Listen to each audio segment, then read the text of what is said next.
Friends welcome to my YouTube channel the stone age and a wandering life. ਆਪਾਂ ਇੱਕ video ਕਰ ਚੁੱਕੇ ਹਾਂ ਅਪਰੋਕਸੀਮੇਟਲੀ 10 ਮਿੰਟਸ ਦੀ ਸੀ।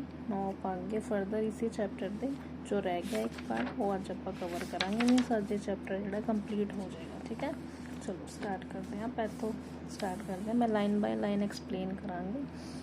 ਦ ਮੈਨ ਹੰਟਡ ਇਨ ਦ groups. ਜਿਹੜੇ ਮੈਨ ਸੀਗੇ ਉਹ ਗਰੁੱਪ ਦੇ ਵਿੱਚ ਹੰਟ ਕਰਦੇ ਸੀ। They observed and understood the animal they hunted and where they were to be found and how they are lived. ਇਹ ਇੰਨੇ ਸਕਿਲਡ ਸੀ, ਜਿਵੇਂ ਆਪਾਂ ਲਾਸਟ ਪ੍ਰੀਵੀਅਸ ਵੀਡੀਓ ਦੇ ਵਿੱਚ ਵੀ ਦੇਖਿਆ ਸਕਿਲਡ ਸੀ। ਮੀਨਸ ਉਹਨਾਂ ਨੂੰ ਪਤਾ ਸੀ ਕਿ ਜਿਹੜੇ ਵੀ ਐਨੀਮਲਸ ਨੂੰ ਅਸੀਂ ਹੰਟ ਕਰਨ ਜਾ ਰਹੇ ਹਾਂ ਉਹ ਕਿੱਥੇ ਰਹਿੰਦੇ ਆ, ਕਿਵੇਂ ਰਹਿੰਦੇ ਆ। ਠੀਕ ਹੈ, ਅਤੇ ਉਹ ਸਾਨੂੰ ਕਿਹੜੀ ਜਗ੍ਹਾ 'ਤੇ ਉਹ ਸਾਨੂੰ ਮਿਲ ਸਕਦੇ ਆ। ਮੀਨਸ ਜ਼ਿਆਦਾ ਉਹ ਨੀਅਰ ਵਾਟਰ ਜਾਂ ਸਮਥਿੰਗ ਜੋ ਵੀ ਸੀ ਉਹਨਾਂ ਨੂੰ ਪਤਾ ਸੀ। ਸਮ ਐਨੀਮਲਸ ਦੇ ਹੰਟਡ were the elephant, buffalo, giraffe, different type of deer and other smaller animals. काफ़ी तरह के animals ਸੀ। ठीक है, animals were probably chased until they became tired. animals ਦਾ ਬਿਲਕੁਲ ਪਿੱਛਾ ਕੀਤਾ ਜਾਂਦਾ ਸੀ ਇਹਨਾਂ ਦੇ ਹੰਟਰ ਗੈਦਰਰ ਦੇ ਥਰੂ, ਤਾਂ ਕਿ ਉਹ ਪਿੱਛਾ ਕਰਦੇ ਕਰਦੇ ਫਿਰ ਜਦੋਂ ਐਂਡ ਦੇ ਵਿੱਚ ਐਨੀਮਲਸ ਥੱਕ ਜਾਂਦਾ ਸੀ that could be killed, ਉਹਨੂੰ ਮਾਰਿਆ ਜਾਂਦਾ ਸੀ। ਉਸ ਤੋਂ ਬਾਅਦ until they fell or deep pit, ਜਾਂ ਫਿਰ ਉਹਨਾਂ ਨੂੰ ਕੋਈ ਡਿੱਗ ਕਰਕੇ ਕੋਈ ਮਤਲਬ ਡੀਪ ਪਿਟ ਆਪਣਾ ਖੋਦ ਕੇ ਮਿੱਟੀ ਵਗੈਰਾ ਉਹਦੇ ਵਿੱਚ ਜਿਹੜਾ ਡੂੰਘਾ ਕਰਕੇ ਉੱਥੇ ਉਹਨਾਂ ਨੂੰ ਗਿਰਾ ਲਿੱਤਾ ਜਾਂਦਾ ਸੀ। ਪਰਹੈਪਸ ਦੇ ਵਰ ਚੇਸ ਟੂ ਵੈਟ, ਮੇ ਵੀ ਉਹਨਾਂ ਨੂੰ ਗਿੱਲਾ ਕੀਤਾ ਜਾਂਦਾ ਹੋਵੇ, ਜਾਂ ਫਿਰ ਮੱਡੀ ਏਰੀਏ ਦੇ ਵਿੱਚ ਉਹਨਾਂ ਨੂੰ ਐਵੇਂ ਦੇ ਏਰੀਏ ਦੇ ਵਿੱਚ ਸਟਕ ਕਰ ਲਿੱਤਾ ਜਾਂਦਾ। ਮੀਨਸ ਕਿ ਉੱਥੋਂ ਜਿੱਥੋਂ ਬਾਹਰ ਨਾ ਨਿਕਲ ਸਕਦੇ ਹੋਣ। Stone tools were then use to kill them. Stone tool ਜੋ ਆਲਰੇਡੀ ਆਪਾਂ ਪੜ੍ਹ ਚੁੱਕੇ ਹਾਂ, ਡਿਸਕਸ ਕਰ ਚੁੱਕੇ ਹਾਂ ਸਟੋਨ ਟੂਲ ਦੇ ਥਰੂ। ਠੀਕ ਹੈ, they use to kill them and cut the meat. Obviously ਉਹਨਾਂ ਦਾ ਮੀਟ ਕੱਟ ਕਰਦੇ ਸੀ। And they cared their home. The woman looked after the children. ਹੁਣ ਇਹ ਜਿਹੜਾ ਪੂਰਾ ਪੈਰਾਗ੍ਰਾਫ ਹੈ ਨੈਕਸਟ ਵਾਲਾ ਇਹ ਵੂਮੈਨ ਦੇ ਬਾਰੇ ਦੱਸ ਰਿਹਾ ਕਿ ਉਸ ਟਾਈਮ ਦੀ ਜਿਹੜੀ ਵੂਮੈਨ ਸੀ ਉਹ ਉਹਨਾਂ ਦਾ ਕੀ ਵਰਕ ਸੀਗਾ, ਉਹਨਾਂ ਦਾ ਮੇਨ ਰੋਲ ਕੀ ਸੀ। ਦੇ also gathered food like fruits. ਉਹ ਵੀ ਫਰੂਟ ਜਿਹੜੇ ਹੈਗੇ ਉਹ ਕਲੈਕਟ ਕਰਦੀਆਂ ਸੀ। ਰੂਟਸ ਹੈ, ਬੈਰੀਜ਼ ਐਂਡ ਸੀਡਸ ਐਂਡ। ਠੀਕ ਹੈ, they know which plant and seeds could be eaten. ਮੈਨੂੰ ਪਤਾ ਸੀ ਕਿ ਕਿਸ ਤਰ੍ਹਾਂ ਦੇ ਜਿਹੜੇ ਪਲਾਂਟਸ ਹੈ they can be eaten. And when the fruits and berries ripen, ਜਦੋਂ ਫਰੂਟ ਵਗੈਰਾ ਪੱਕ ਜਾਂਦੇ ਸੀ, where they grow they used pointed stones and sticks to as tools to pick up the root. ਤੁਹਾਨੂੰ ਪਤਾ ਸੀ ਜਦੋਂ ਇਹ ਪੱਕ ਗਿਆ ਅਸੀਂ ਕਿਵੇਂ ਸਟੋਨ ਟੂਲ ਯੂਜ਼ ਕਰਨੇ ਆ, ਅਤੇ ਜੋ ਅਸੀਂ ਇਹਨਾਂ ਦੀ ਰੂਟਸ ਅਗਰ ਕਿਸੇ ਦੇ ਰੂਟਸ ਯੂਜ਼ ਕਰਦੇ ਹਾਂ ਖਾਣ ਨੂੰ ਜਾਂ ਕੁਛ ਵੀ, ਮੈਨੂੰ ਪਤਾ ਸੀ ਅਸੀਂ ਕਿਵੇਂ ਇਹਨਾਂ ਨੂੰ ਪੁਆਇੰਟਡ ਟੂਲ ਯੂਜ਼ ਕਰਕੇ ਇਹਨਾਂ ਨੂੰ ਤੋੜਨਾ ਜਾਂ ਇਹਨੂੰ ਡਿਗ ਕਰਨਾ। ਠੀਕ ਹੈ, all these for very important skills for the hunter gather. ਜੋ ਆਪਾਂ ਉੱਪਰ ਸਾਰਾ ਪੜ੍ਹਿਆ ਹੈ ਇਹ ਕਿਵੇਂ ਉਹਨੂੰ ਪਿਟ ਨੂੰ ਕਰਦੇ ਸੀ, ਸਾਰੇ ਇਹਨਾਂ ਦੇ ਸਕਿੱਲ ਹੈ ਜੋ ਕਿ ਸਕਿਲਡ ਦੇ ਇਹ ਟਰਮ ਇਸ ਲਈ ਯੂਜ਼ ਕੀਤੀ ਹੋਈ ਹੈ। ਠੀਕ ਹੈ, ਦ ਹੰਟਰ ਗੈਦਰਰਸ ਲਿਵ ਇਨ ਗਰੁੱਪ ਦੇ ਵਿੱਚ ਰਹਿੰਦੇ ਸੀ of many people because they needed each other to hunt, to carry food home, to gather food and to look after the children. ਠੀਕ ਹੈ, ਇਹ ਸਾਰੇ ਆਪਣੇ ਬੱਚਿਆਂ ਦੀ ਦੇਖਭਾਲ ਕਰਨੀ, ਫੂਡ ਇਕੱਠਾ ਕਰਨਾ, ਇਹ ਸਾਰਾ ਵਾਕਿਆ ਕਰਦੇ ਸੀਗੇ। ਉਤੋਂ ਮਤਲਬ ਘਰ ਲਈ ਵੀ ਲੈ ਕੇ ਆਉਂਦੇ ਸੀ ਮੀਟ ਵਗੈਰਾ, ਜੋ ਵੀ ਐਨੀਮਲਸ ਦਾ ਉਹ ਸ਼ਿਕਾਰ ਕਰਦੇ ਸੀ, ਹੰਟ ਕਰਦੇ ਸੀ ਉਹਨਾਂ ਨੂੰ। ਠੀਕ ਹੈ, ਨੈਕਸਟ ਹੈ ਦੋ wandering about in a search of food was not easy. Wandering ਇੰਨਾ ਈਜ਼ੀ ਨਹੀਂ ਸੀ, ਘੁੰਮਣਾ, ਫਿਰ ਸ਼ਿਕਾਰ ਨੂੰ ਲੱਭਣਾ, ਫਿਰ ਉਹ 'ਤੇ ਅਟੈਕ ਕਰਨਾ। ਠੀਕ ਹੈ, it was not easy task.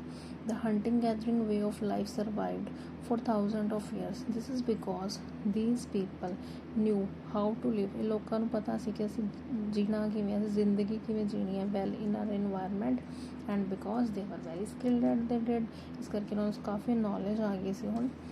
ਠੀਕ ਹੈ, ਕਿ ਕਿਵੇਂ ਅਸੀਂ ਆਪਾਂ ਰਹਿਣਾ ਹੈ ਆਪਣੀ ਲਾਈਫ ਦੇ ਵਿੱਚ। ਫਰਦਰ ਇਹ ਤੁਹਾਡੇ ਬੁੱਕ ਦੇ ਵਿੱਚ ਟਾਈਮ ਲਾਈਨ ਸ਼ੋ ਕੀਤੀ ਹੋਈ ਹੈ। ਠੀਕ ਹੈ, this is Christ the time period ਹੈ, ਫਿਰ ਇਹ ਹੰਟਰ ਗੈਦਰ ਦਾ ਪੂਰਾ ਟਾਈਮ ਪੀਰੀਅਡ ਹੈ ਸ਼ੋ ਕੀਤਾ ਹੋਇਆ। ਨੈਕਸਟ ਹੈ did you know persistent hunting. ਇਹ ਕੁਐਸਚਨ ਆ ਸਕਦਾ, what is persistent hunting. It is a type of ancient hunting. ਇਹ ਬਹੁਤ ਪੁਰਾਣੇ ਤਰ੍ਹਾਂ ਦੀ ਇੱਕ ਹੰਟਿੰਗ ਹੈ, ਬਹੁਤ ਪੁਰਾਣੇ ਤਰ੍ਹਾਂ ਦਾ ਇੱਕ ਸ਼ਿਕਾਰ ਕਰਨਾ ਹੈ। ਇਨ ਵਿੱਚ ਹੰਟਰ ਚੇਜ਼ ਦੇਅਰ ਪ੍ਰੇ। ਜਿਹੜੇ ਹੰਟਰ ਹੈ, ਜਿਹੜੇ ਸ਼ਿਕਾਰ ਕਰਦੇ ਆ, ਉਹ ਆਪਣੇ ਸ਼ਿਕਾਰ ਦਾ ਪਿੱਛਾ ਕਰਦੇ ਆ। ਪ੍ਰੇ ਮਤਲਬ ਸ਼ਿਕਾਰ ਦਾ ਪਿੱਛਾ ਕਰਦੇ ਆ ਬਹੁਤ ਘੰਟਿਆਂ ਤੱਕ, ਅੰਟਿਲ ਇਟ ਇਜ਼ ਐਗਜ਼ੌਸਟ। ਪਹਿਲਾਂ ਤਾਂ ਉਸਨੂੰ ਪੂਰੀ ਤਰ੍ਹਾਂ ਥਕਾ ਦਿੰਦੇ ਆ, ਮਤਲਬ ਪਿੱਛਾ ਕਰਕੇ ਚੇਜ਼ ਕਰਕੇ ਉਹਨੂੰ ਟਾਇਰਡ ਕਰ ਦਿੰਦੇ ਆ। When it stop to rest, ਜਦੋਂ ਕੋਈ ਰੈਸਟ ਕਰਨ ਲੱਗਦਾ ਜਾਂ ਫਿਰ ਵਾਟਰ ਪੀਣ ਲੱਗਦਾ। ਠੀਕ ਹੈ, ਤਾਂ ਹੰਟਰ ਬਿਲਕੁਲ ਉਸ ਓਪਰਚੁਨਿਟੀ ਦਾ ਫਾਇਦਾ ਉਠਾਉਂਦਾ, ਐਡਵਾਂਟੇਜ ਲੈਂਦੇ ਆ ਉਸਦਾ, ਅਤੇ hunter kill it with there Spears. ਅਤੇ ਆਪਣੇ ਉਸਦੇ ਸਪੀਅਰ ਨਾਲ ਆਪਣੇ ਜੋ ਵੀ ਉਹਨਾਂ ਕੋਲ मतलब स्टोन टूल ਹੁੰਦੇ ਸੀ ਉਹਦੇ ਥਰੂ ਉਹ ਮਾਰ ਦਿੰਦੇ ਸੀ। The Bushmen of the Kalahari desert in Africa still use, ਕਹਿੰਦੇ ਜੋ ਇਹ ਟੈਕਨੀਕ ਹੈ, ਜੋ ਪਰਸਿਸਟੈਂਟ ਹੰਟਿੰਗ ਹੈ, ਉਹ ਅੱਜ ਵੀ ਕਹਿੰਦੇ ਯੂਜ਼ ਕੀਤੀ ਜਾਂਦੀ ਹੈ, ਜੋ ਕਿ ਕਾਲਾਹਾਰੀ ਡੈਜ਼ਰਟ ਦੇ ਵਿੱਚ ਜੋ ਇਹ ਹੈਗੇ ਬੁਸ਼ਮੈਨ ਰਹਿੰਦੇ ਆ ਉਹਨਾਂ ਦੇ ਥਰੂ। ਠੀਕ ਹੈ।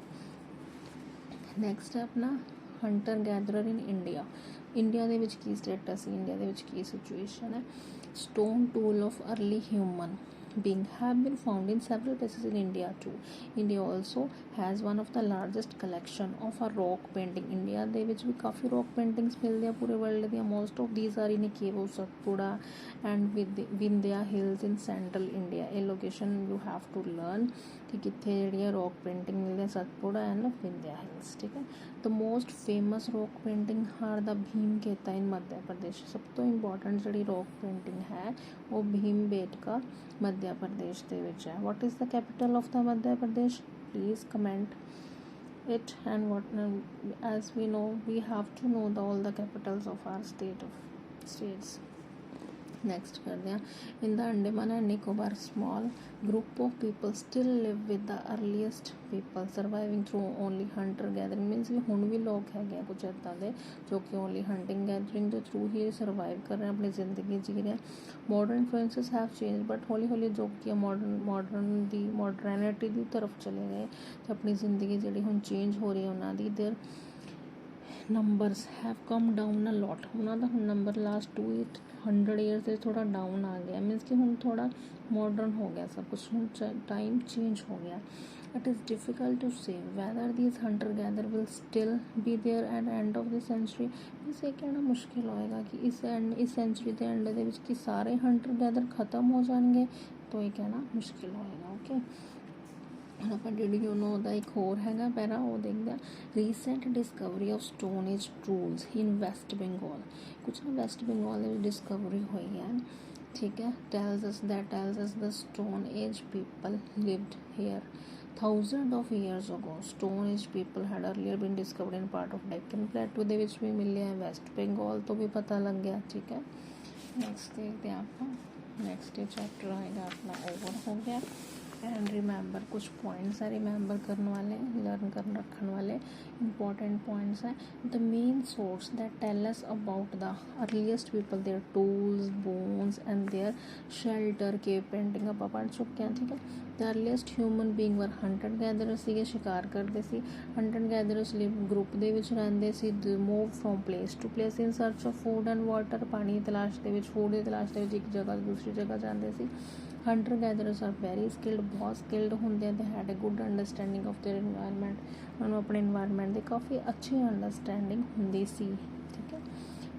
Hunter gatherer are still found in some part of the world. कुछ हुण भी आप पिछले पढ़े डेक्कन प्लेटू, वैसट बंगाल के कुछ पार्ट है, सेंट्रल इंडिया के इंडिया के विच भी ये मिलते हैं। ठीक है।